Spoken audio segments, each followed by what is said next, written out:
Hey kids, a very warm welcome back to our channel that is Trending Learn. So students, last में मैंने video एक upload की थी जिसमें हमने क्लास इसका diversity in the living world chapter complete कर लिया था, अच्छे से हमने समझ लिया था. It was in the form of one shot, right? तो वो मैंने ऑलरेडी द वीडियो का लिंक डिस्क्रिप्शन बॉक्स में है, जाइए देखिए अगर आपने नहीं समझा है. इस वीडियो में हम स्टार्ट करने वाले हैं इसी चैप्टर की एक्सरसाइज. ओके, सभी के सभी क्वेश्चन बहुत शॉर्ट एंड स्क्रिप्ट एंड बहुत ही ईजी हैं. सो आपको जो है फालतू के इतने डिफिकल्ट वर्जन में करने की जरूरत नहीं है, बहुत इजी वर्जन है. So let's get started. तो सबसे पहला क्वेश्चन जो है वो है हमारा, here are two types of seeds, कि हमें दो टाइप्स की सीड्स दी हुई है. What differences do you find among the roots and leaves venation of their plants, कि हमने क्या बताना है, हमने डिफरेंस बताना है किसके बीच में, रूट्स एंड लीफ वेनेशन. दोनों में रूट्स और लीफ वेनेशन क्या है. वीट का रूट्स कैसे है, किडनी बीन्स की रूट टाइप कौन सी है, लीफ वेनेशन इसकी कैसी है और इसकी कैसी है. ठीक है, तो सबसे पहला है यहाँ पे हमारा वीट एंड यहाँ पे है हमारा kidney beans. So starting from wheat, types of roots में देखें तो wheat has fibrous roots. So ये मुझे हमें कैसे पता चला, जैसे कि हमने बेटा पढ़ा था कि मोनोकॉट सीड और डाइक सभी आपस में रिलेटेड है ना. जो मोनोकॉट सीड होता है रूट और जो डाइकॉट सीड होती है उनके पास होते हैं टैप. ठीक है, तो हमें सीड से ही पता चल जाएगा कि वो उनकी लीफ वेनेशन भी हमें पता है कि जिनके पास मोनोकॉट सीड होती है उनके फिब्रस रूट होते हैं, उनकी लीफ वेनेशन पैरेलल होती है. जो डाइकॉट होते हैं उनके जो डाइकॉट सीड्स होती हैं उनकी टैप रूट सिस्टम होता है और उनके रेटिकुलेट वेनेशन होता है. हमने सब कुछ एंटी रिलेटेड है, इंटर रिलेटेड हमने पढ़ा था. सो हमें पता है कि वीट का जो है, वीट कौन सी सीड है, it is a monocot seed.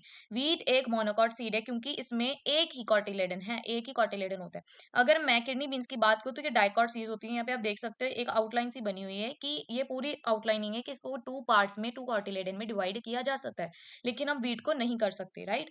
तो इसीलिए जो वीड है ये हमारी है मोनोकॉट सीड. ठीक है, इसके पास कौन से रूट होते हैं, फिब्रस रूट. फिब्रस रूट कौन से होते हैं, ये ब्रांच्ड रूट्स होते हैं कि एक ही पॉइंट से अलग अलग फैले होते हैं जैसे बाल होते हैं. किडनी बीन्स की बात करिए तो इनके पास tap root system because they dicot seeds. ठीक है, it contains one main root. इनका एक मेन रूट होता है, ठीक है, जो कि कुछ इस तरीके से निकल रहा होता है एंड साइड में छोटे छोटे जो है हेयर की तरह छोटे छोटे रूट्स जो है होते हैं. Next is venation. क्या होता है, हमने पढ़ा फिब्रस रूट का कौन से लीविनेशन होता है, पैरेलल का. ये आप याद रख लो, monocot fibrous parallel, monocot fibrous parallel. और वही हम यहाँ पे किडनी बीन्स का डाइकॉट का याद रख लो, ये आपस में इंटरलेटेड है, ये आपको एक्सरसाइज करने में हेल्प करेगा. Dicot, tap root and reticulate. ठीक है, ये आपस में इंटरलेटेड है. In this pattern means run parallel. अब पैरेलल वेनेशन में क्या होता है कि एक लीफ होती है, ठीक है, कुछ इस तरीके की एक लीफ होती है, उसमें पैरेलल्स कुछ इस तरीके से पैरेलल ही जा रही होती हैं एक साइड से दूसरी साइड तक, कुछ इस तरीके से. ठीक है, बहुत सारी होती है, मैंने टू ड्रॉ की. Next is leaf venation. Kidney beans का क्या है, रेटिकुलर वेनेशन है. This pattern forms a network of veins branching out, की इसको मैंने ऐसे ड्रॉ किया. ठीक है, ऐसे करके जो ये हम ऐसे लीव्स बनाते हैं ना, ये हमारी मेन है, ये मेन लीफ है.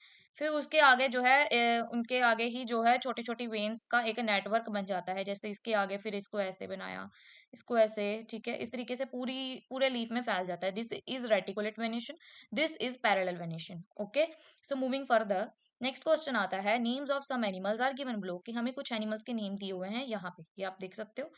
Group them based on their habitat, उनके हैबिटेट के बेसिस के ऊपर. हैबिटेट मतलब जहाँ पे वो रहते हैं, आपने उनको क्या करना है, ग्रुपिंग करनी है. Right the names of aquatic animals in the area marked A and trust. हमने जो इक्वेटिक एनिमल्स है जो हम उसको हमें ए मार्क जहाँ पे एरिया पे किया वहां पे लिखना है.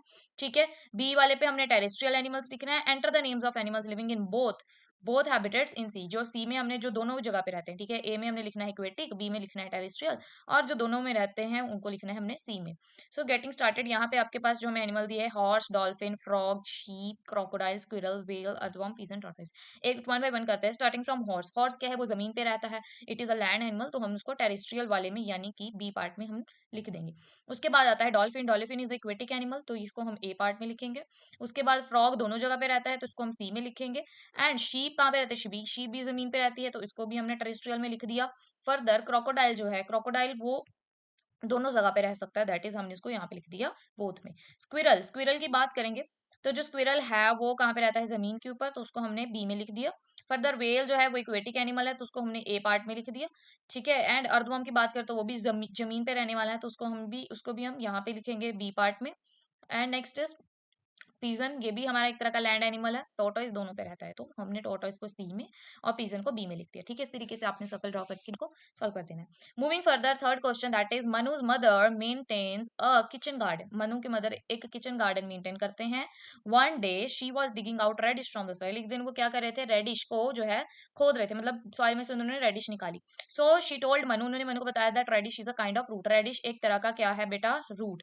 Examine a radish and write the type of root is. हमने उसका रूट बताना है, व्हाट टाइप ऑफ वेनेशन कौन सी है वो बतानी है। Would be observe in the leaves of, जो हम लीव्स पे देखते हैं। तो जैसे कि मैंने आपको बताया कि बाकी एक्सरसाइज में फर्स्ट क्वेश्चन में मैंने आपको बता दिया कि इंटर रिलेटेड है ना, monocot, fibrous, parallel, dicot, dicot, reticulate and dicot, reticulate and dicot, tap root and reticulate. ठीक है, सो इस तरीके से यहाँ पे हमें बता दिया है टैप रूट की कौन सी वेनेशन होती है, रेटिकुलेट। ठीक है, अगर आपको नहीं याद होता तो टी से याद रख लो कि टैप रूट में टी आता है, रेटिकुलेट में भी टी आता है, तो ये दोनों आपस में इंटरलेटेड है। लेकिन फिब्रस में और जो हमारा दूसरा है पैरेलल, उसमें आर आता है, मतलब टी नहीं आता, तो वो आपस में इंटरलेटेड है। ये एक ट्रिक है सॉल्व करने की। Okay, so radish is a tap root. Radish क्या है, एक टैप रूट। क्यों है, because it contains one main root, क्योंकि उसमें एक वन मेन रूट होती है। जो रेडिश जो हम मूली खाते हैं वो मेन रूट है। ठीक है, और उस वर्टिकली ग्रोन होती है, एंड उसके साइड पे छोटे छोटे थिन रूट्स होते हैं जो उससे निकले होते हैं। आपने बाल देखे होंगे है ना, जब हम रेडिश को, मूली को छीलते हैं, उसको छीलने से पहले अगर हम देखें तो उसके साइड में जो है बाल होते हैं छोटे छोटे, है ना, वो क्या है, थिन रूट्स उससे निकल रही हैं। Radish leaves exhibit reticulate venation. उसमें उसमें रेडिश की जो लीव्स होती हैं वो रेटिकुलेट वेनेशन दिखाती है। मतलब कि उसके ऊपर अगर हम उसकी पत्तियां देखें तो उसकी पत्ती कुछ इस तरीके से बनी होती हैं, ऐसे। फिर उसके बाद फर्दर उसके ऐसे निकला होता है, ऐसे नेटवर्क बना होता है ना। उसकी पैरेलल नहीं है, उसकी रेटिकुलेट है, कुछ इस तरीके से जो है सारी बनी होती है। ठीक है, सो इस तरीके से ऐसे, मतलब फर्दर ऐसे होता है। उसके बाद as a network of vein, क्योंकि उसके ऊपर क्या होता है, नेटवर्क ऑफ वेन्स, इसलिए रेटिकुलेट शो करता है। सेंट्रल मिडरिब, ये सेंट्रल मिडरिब मिडरिब है, जो सेंट्रल वाली है, this is the central midrib. जो लीफ के ऊपर एक सेंट्रल मिडरिब होती है जिसकी साइड पे पूरा नेटवर्क बना होता है। Further looking at the image of mountain God and God found. एक माउंटेन गॉड है, दूसरी क्या है, गॉड फाउंड इन प्लेन्स की, प्लेन्स जो कि हमारी जमीन, आम जमीन पे पाई जाती है। पॉइंट आउट द सिमिलैरिटीज, हमने सिमिलैरिटीज बतानी है एंड डिफरेंसेस बतानी है। ठीक है, और इन डिफरेंसेस के कारण भी बताने हैं। तो स्टार्टिंग फ्रॉम माउंटेन गॉड, ठीक है, एंड गॉड फाउंड इन। सबसे पहले इनमें सिमिलैरिटीज की अगर आप देखो, इन दोनों के पास हॉर्न्स भी हैं। ठीक है, इनके बॉडी शेप ऑलमोस्ट सेम है, सिमिलर ही है। देखो उसके यहाँ पे क्या है, both the mountain goats and plain goats have similar body shape, की इनकी बॉडी शेप सिमिलर है। एंड ये और बोथ हैव हॉर्न्स, दोनों के पास क्या है, सींग है। फूड हैबिट क्या है, दे बोथ आर हर्बीवोरस, दोनों क्या है, हर्बीवोरस, दोनों घास खाते हैं। यानी कि माउंटेन गॉड जो है वो कार्निवोरस है और ये हर्बीवोरस, दोनों हर्बीवोरस है, दोनों फूल पत्ते ही खाते हैं। फर्दर डिफरेंस क्या है, थिकनेस ऑफ फर, इनकी थिकनेस फर के, देखो माउंटेन गॉड के ऊपर कितनी फर है एंड ये दूसरी गॉड के ऊपर नहीं है। तो यही इसका पहला डिफरेंस है कि इसमें थिकनेस ऑफ फर बहुत ज्यादा है, फर बहुत ज्यादा है। क्यों, ताकि गर्म रह सके ठंडे इलाकों में। Second, mountain goats are smaller than plain goats, की जो माउंटेन गॉड्स होती हैं वो प्लेन गॉड से क्या होती हैं, थोड़ी छोटी होती हैं। साइज ऑफ हॉर्न्स क्या है, माउंटेन गॉड्स का जो हॉर्न्स होते हैं थोड़े बड़े होते हैं। अब देखो इसके छोटे हैं, नीचे को जा रही है, अगर मैं इसके देखूँ तो इसके बड़े बड़े हैं। तो ये इनका एक तीसरा कारण। अब इनके रीजन क्या है, इन कारण का, तो रीजन क्या है, ड्यू टू अडेप्टेशन, जहाँ पे जो इन्वायरमेंट के ऊपर ये रह रहे हैं वहां पे अडेप्टेशन के कारण जो है उन अलग बहुत फर्क है। अडेप्टेशन क्या है, कुछ स्पेशल फीचर्स जहाँ पे हम रह रहे हैं। ठीक है, जैसे कि अगर मैं देखूं कि पहाड़ों में ऊपर नीचे होता है। ठीक है, जंपिंग वगैरह, क्लाइंबिंग वगैरह करनी होती है, तो जो माउंटेन गॉड है वो छलांगे वगैरह लगाती है, प्लेन गॉड जो है चल के जाती है। सेकंड चीज, वहां पे ठंडा बहुत होता है, तो इसलिए उसके पास ज्यादा फर है। लेकिन जो प्लेन्स में रहते हैं उसके पास फर नहीं है। ठीक है, इसी तरीके से जो इनके में यही डिफरेंस क्या है, इनके अडेप्टेशन की, जो इनका रहने का अलग, बहुत ही अलग है। ठीक है, जो प्लेन गॉड्स हैं वहां का क्लाइमेट मॉडरेट है। ठीक है, वहां पे प्लेन एरियाज है, वो सिंपल आराम से चल के जा सकते हैं। लेकिन माउंटेन गॉड को कुछ कंडीशंस फेस करनी पड़ती हैं। Further group the following animals into two groups, हमें एनिमल्स दिए हैं, दो ग्रुप में हमने डिवाइड करना है based on any feature other than those discussed in the chapter, कि चैप्टर में जो डिस्कस किए उससे कोई और। ठीक है, वो कोई भी फीचर ले लो लेकिन वो नहीं लेना जो चैप्टर में दिया है। Cow, cockroach, pigeon, bat, tortoise, whale, fish, grasshopper, lizard. तो यहाँ पे हम इनके हैबिटेट के बेसिस के ऊपर करेंगे।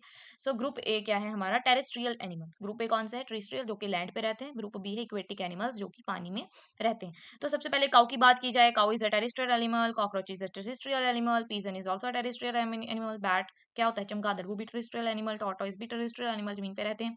वेल इक्वेटिक एनिमल है तो हमने उसको इक्वेटिक एनिमल लिख दिया। फिश भी एक इक्वेटिक एनिमल है, उसको भी हमने इक्वेटिक एनिमल में लिख दिया। ग्रास होपर क्या है, terrestrial animal. Lizard is also terrestrial animal, ठीक है। Further as the population grows and people want more comfortable lives forest. अब देखो जैसे जैसे पॉपुलेशन बढ़ रही है तो लोगों को ज्यादा कंफर्टेबल जिंदगी चाहिए, ठीक है। फॉरेस्ट जो है काटे जा रहे हैं, अलग अलग अपनी जरूरतों को हम पूरा करने के लिए फॉरेस्ट को काट रहे हैं। ये हमारे सराउंडिंग्स को कैसे इफेक्ट करता है, ठीक है। How do you think we can, हम इसको जो ये हमारे चैलेंज ही बन रहा है एक हमारे आगे, है ना, कि सराउंडिंग्स को कैसे इफेक्ट कर रहा है और हम इसको कैसे चेंज कर सकते हैं। पहले हम लिखेंगे इफेक्ट्स क्या है डिफॉरेस्टेशन के। तो पहला तीन तीन दिए है, बहुत सिंपल है, ठीक है। सो सबसे पहला है लॉस ऑफ बायोडाइवर्सिटी, कि जो हमारा फॉरेस्ट है वहां पे कितने अलग अलग प्लांट्स और एनिमल्स पाए जाते हैं ना, तो अगर हम उनको फॉरेस्ट को खत्म कर देंगे तो डिफॉरेस्टेशन हो जाएगी। डिफॉरेस्टेशन मतलब कि फॉरेस्ट को क्लियर करना, उनके ट्रीज को कटिंग कर देना। तो डिफॉरेस्टेशन से इससे क्या होगा कि उनके पास रहने के लिए जगह नहीं होगी, क्योंकि वो तो जंगलों में रह रहे हैं, राइट। तो उससे क्या होगा, वो सभी मर जाएंगे, क्योंकि उनकी सारी जिंदगी जो है फॉरेस्ट के ऊपर ही बेस्ड है, वहीं से उनको खाना, रहने को, घर सब कुछ वहीं पे है उनका। अगर हम उसी को, उनके घर को ही खत्म कर देंगे, उनके हैबिटेट को ही खत्म कर देंगे, तो वो खुद भी खत्म हो जाएंगे। तो इससे क्या होगा, बहुत सारे स्पीशीज खत्म हो जाएंगे, मर जाएंगे। Second is soil erosion. अब अगर हम देखें तो trees help soil in place. जब ट्रीज जो होते हैं उनकी जड़ें क्या करती हैं, सॉइल को उसकी जगह पे रखती है, पकड़ के रखती है। एंड उसको इरोजन मतलब कि एक जगह से दूसरी जाने से, दूसरी जगह चले जाने से बचाती है, ठीक है, रोकती है। विदाउट ट्रीज, अगर ट्रीज नहीं होंगे, नहीं होंगे, रूट्स नहीं होंगे, तो सॉयल जो है वो धुल जाएगी, हवा या पानी की तरह, पानी के साथ वो निकल जाएगी, ठीक है। जिससे क्या होगा, लैंडस्लाइड्स। अब सॉयल जो है एक दूसरे से दूसरी जगह पे जा रही है तो रिड़के जाएगी ना, रिंग के। तो उससे क्या होगी, लैंडस्लाइड के, बड़ी बड़ी सॉयल जो है पहाड़ों से नीचे गिरेगी, एंड और भी बहुत सारे डिस्ट्रक्शन होंगे, जैसे फ्लड, ड्राउट वगैरह आएंगे। Further is climate change. Climate change क्या होगा, क्लाइमेट चेंज मतलब कि मौसम में बहुत फर्क आ जाएगा, क्योंकि फॉरेस्ट जो है हमारे क्लाइमेट में, क्लाइमेट को रेगुलेट रखने में बहुत हेल्प करते हैं, वाइटल रोल यानी कि इंपॉर्टेंट रोल प्ले करते हैं, ठीक है। Forest play vital role in regulating climate by absorbing carbon dioxide and producing oxygen. Carbon dioxide से क्या होती है, गर्मी, ठीक है। सो वो क्या करते हैं, वो एक तरह से गर्मी को अपनी तरफ खींच रहे हैं, क्योंकि वो कार्बन डाइऑक्साइड ले रहे हैं, तो वो एक तरह गर्मी अपने अंदर ले रहे हैं और हमको ठंडक दे रहे हैं, दैट इज ऑक्सीजन। लेकिन अगर फॉरेस्ट नहीं होंगे तो कार्बन डाइऑक्साइड हमारे एटमॉस्फेयर में बढ़ती जाएगी, बढ़ती जाएगी, जिससे क्या होगी, ग्लोबल वार्मिंग और बहुत ज्यादा गर्मी होगी। आज के दिनों में अगर हम देखें तो इतनी गर्मी क्यों हो रही है, क्योंकि फॉरेस्ट खत्म किए जा रहे हैं, ट्रीज खत्म कर रहे हैं लोग, जिससे क्या होगा, हमें ही नुकसान है, ठीक है। तो डिफॉरेस्टेशन से क्लाइमेट चेंज होगा। जैसे पहले ठंडी अक्टूबर में ही पड़ जाती थी, नवंबर में ही आ जाती थी, ठीक है, मार्च अप्रैल तक रहती थी। लेकिन अब गर्मी जो है कितनी ज्यादा, अप्रैल में ही जून जुलाई की गर्मी पड़ रही है ना, अप्रैल में। तो अगर हम देखें तो लास्ट ईयर जो है नवंबर में, नवंबर दिसंबर तक तो गर्मी ही थी, ठीक है। बहुत मुश्किल से ठंड आई है ना, बहुत ठंड का बहुत कम हो गई है। ये ऐसा क्यों हो रहा है, क्योंकि ट्रीज नहीं है, इसलिए। फर्दर अब हम इस चैलेंज को कैसे खत्म कर सकते हैं, जो हमें ये सभी प्रॉब्लम्स फेस करनी पड़ रही है। फर्स्ट इज एफॉरेस्टेशन, यानी कि ज्यादा से ज्यादा ट्रीज प्लांट करके, जहाँ पे फॉरेस्ट खत्म कर दिए गए और भी ज्यादा ट्रीज प्लांट करेंगे, तो इससे क्या होगा, हमें जो है ये चीजें फेस नहीं करनी पड़ेंगी। Second is conservation of forest. जो फॉरेस्ट अभी बच गए हैं, we can address the problems by protecting existing forest. जो फॉरेस्ट अभी बच गए हैं उनको बचा के रखें, ठीक है, उनको कटने ना दें। Education and awareness. अब लोगों को इसके बारे में बताएं, educate people about the importance of forest, की जो हमारे फॉरेस्ट है, जंगलों की जरूरत के बारे में बताएं, एंड द कंसिक्वेंसेज, और डिफॉरेस्टेशन के क्या नुकसान है, अगर हम पेड़ों को काट देंगे तो उससे हमें क्या नुकसान होंगे, उसके बारे में लोगों को और से ज्यादा बताएं, ताकि लोग भी एफॉरेस्टेशन और कंजर्वेशन में जो है जुट जाए। उसके बाद नेक्स्ट क्वेश्चन है, analyse the flow chart, what can be the examples of A and B. ठीक है, यहाँ पे हमें एक फ्लो चार्ट दिया है, इसको अच्छे से एग्जामिन करो और हमने ए और बी की क्या बतानी है, एग्जाम्पल्स। Starting from plant. एक प्लांट, प्लांट है, yes. Does it have leaves, क्या उसके पास लीव्स है, यस। उसके पास रेटिकुलेट वेनेशन है। रेटिकुलेट वेनेशन कौन सी होती है, हमने देखा नेटवर्क जो बनाती है ना, यस यस। तो जो है वो ए वाले पार्ट में है, नो वो बी वाले पार्ट है। अगर रेटिकुलेट, बी वाले के पास रेटिकुलेट वेनेशन है तो कौन सी होगी, पैरेलल, राइट। तो ये हमारा पैरेलल वाला है, ठीक है, और ये हमारा कौन सा है, रेटिकुलेट वाला, ठीक है। सो हमने मतलब ए का मतलब कि वो उन प्लांट्स का नेम लिखना है जिनके पास रेटिकुलेट वेनेशन है, और बी में हमने उन प्लांट्स का नेम लिखना है जिसके पास पैरेलल वेनेशन यानी कि रेटिकुलेट वेनेशन नहीं है। सबसे पहले एक एग्जांपल देखें। ए में है हमारी चिकपी, चिकपी, ठीक है। किडनी बीन्स, चिकपी क्या होता है, चना, kidney beans, rajma, mustard, mustard, उसके बाद हिबिस्कस, उसके बाद बी के एग्जाम, इन सभी के पास क्या है, रेटिकुलर वेनेशन है। बी के एग्जाम्पल देखें तो वीट, बनाना, लेमन ग्रास, मेज। ठीक है, तो यहाँ पे उन्होंने प्रॉपर बताया नहीं कि कितनी कितनी एग्जाम्पल्स दो, तो मैंने आपको 4 4 बता दी। ठीक है, अगर आपको टीचर जो है कोई फर्दर बताता है तो आप वो भी नोट कर सकते हो। ठीक है, ये भी बहुत ईजी है, अगर आप ये भी लिख दो तो आपका गलत बिल्कुल नहीं होगा, क्योंकि ये 100% सही है। ठीक है, टीचर गलत कर ही नहीं सकेगा। Further, Raj argue with his friend Sanjay, Raj ने अपने संजय दोस्त के साथ लड़ाई कर ली। कहा कि गुद्दल यानी कि हिबिस्कस जो है वो एक श्रब है। अब संजय कौन कौन से क्वेश्चन पूछेगा ये क्लैरिफाई करने के लिए कि श्रब है। अब हमें पता होना चाहिए कि श्रब की जो है कैसी है, श्रब की कैरेक्टरिस्टिक क्या है, कैसे पता चलेगा श्रब है। अगर हमें हाँ प्लांट की हाइट से भी पता चलेगा, क्योंकि श्रब मीडियम लेंथ में होते हैं। सबसे पहला आएगा व्हाट इज द हाइट, वो पूछेगा सबसे पहले कि प्लांट की हाइट क्या है। ठीक है, बड़ी है, छोटी है या मीडियम है। सेकंड पूछेगा व्हाट इज द स्टेम, का कलर क्या है, ग्रीन है कि ब्राउन है, क्योंकि हमें पता है कि जो स्टेम है श्रब की वो क्या होती है, ब्राउन कलर की होती है। ठीक है, जो हर्ब होते हैं उनकी ग्रीन कलर की होती है, तो इससे वो स्टेम के कलर से भी पता चलेगा। What is the width of stem, stem की विड्थ क्या है, यानी कि वो मोटी है या पतली है, क्योंकि जो श्रब है उनकी जो स्टेम है वो पतली होती है ना। What is the hardness of stem, stem की हार्डनेस क्या है, टेंडर है, हार्ड, क्योंकि जो हमारी स्टेम होती है यहाँ पे इनकी हार्ड होती है। ठीक है, तो अगर ये वुडी है, हार्ड है, तो ये एक श्रब कहलाएगा। Second, from where do branches start on stem, stem से ब्रांचेस कहाँ से स्टार्ट होती है, क्लोज टू द ग्राउंड के ग्राउंड से पास से, या हायर फ्रॉम द ग्राउंड। अगर क्लोज टू द ग्राउंड है दैट इज श्रब, अगर higher from the ground that is tree. तो ये 5 क्वेश्चन जो है संजय पूछेगा ये जानने के लिए कि जो हिबिस्कस है वो श्रब है या नहीं। Okay, further next question is based on the information in the table find out the examples of plants. हमने यहाँ पे इन्फॉर्मेशन दी, हमने एग्जांपल्स लिखनी है। सबसे पहले ग्रुप ए है जिसमें हमें बताया है टाइप ऑफ सीड क्या है, डायकॉट, टाइप ऑफ फ्रूट क्या है, टैप रूट। ठीक है, तो एग्जांपल्स क्या होंगी, एग्जांपल्स देखो मस्टर्ड, हिबिस्कस, यहाँ पे मैंने 2 2 बताई। ठीक है, अगर आप चाहो तो आप उन 4 में भी लिख सकते हो। उसके बाद बी में हमारा आ गया मोनोकॉट। ठीक है, एंड फिब्रस रूट, किसके पास फिब्रस रूट और मोनोकॉट सीड होती है, दैट इज व्हीट एंड मेज। Okay, further what other similarity do plants of group A है, कि ग्रुप ए के पास और कौन सी सिमिलैरिटी होती है। अगर हम देखें, मैंने आपको एक रिलेशन बताया था, डाइकॉट, टैपरूट एंड, और क्या था, dicot, taproot and reticulate, right. Monocot में क्या बताया था, बी वाले में मोनोकॉट, फिब्रस, और इसके साथ कौन सा था, पैरेलल, राइट। तो इसी तरीके से हम करेंगे। Plants of A containing dicot seed have reticulate venation, क्योंकि पास रेटिकुलेट वेनेशन होती है। बी के में बतानी है और सिमिलैरिटी कौन सी है, तो उनके पास जो है पैरेलल वेनेशन होती है। ठीक है, इस तरीके से जो है हमने लिख दिया। उसके बाद आता है observe, this is the last question. Observe the labelled part of duck in the picture given below. ठीक है, जो हमें लेबल्ड पार्ट है, यहाँ पे हमें लेबल्ड पार्ट बताया है, ये वाला जो लेबल्ड पार्ट की है। ठीक है, इनमें क्या डिफरेंस है, जो हमारे डक के फीट हैं उनके बाकी बर्ड्स के मुकाबले इनमें क्या डिफरेंस इनके पैरों में। ठीक है, ये पैर जो हैं इनकी किस किस टाइप की जो है करने में हेल्प करते हैं, कौन सी एक्टिविटी करने में हेल्प करते हैं, तो इसे हम वेब्ड फीट बोलते हैं। Duck contains webbed feet, whereas other birds contain simple claws, कि इनके पास छोटे सिंपल क्लॉज होते हैं, लेकिन डक के पास होता है webbed feet. Birds have separate fingers, कि बर्ड्स जो है उनके पास फिंगर्स जो उनकी सेपरेट होती है इनके क्लॉज में, वाइल डक के पास ऐसा नहीं होती, उनके आपस में अटैच्ड है। देखो, ducks webbed feet help it to swim on water, duck की कौन सी एक्टिविटी करने में हेल्प करते हैं, पानी में स्विम करने के लिए। ओके, सो इस तरीके से हमारा जो है बेटा एक्सरसाइजेस डन हो चुकी है। ठीक है, होप आपको अच्छे से समझ में आया होगा।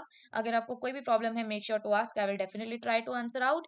एंड स्टूडेंट्स, वीडियो अच्छी लगी हो तो make sure to like, subscribe कर लो, क्योंकि अब हम साइंस और इंग्लिश ही करने वाले हैं। ठीक है, बहुत अच्छे से करेंगे। एंड स्टूडेंट्स, अपने फ्रेंड्स को शेयर करो, ठीक है, ताकि वो भी अपने अच्छे से स्टडी कर सकें। Okay, so this was our chapter 2 diversity in the living world. ठीक है, मिलते हैं अपनी नेक्स्ट वीडियो में। Till then keep watching, keep learning, take care, bye bye.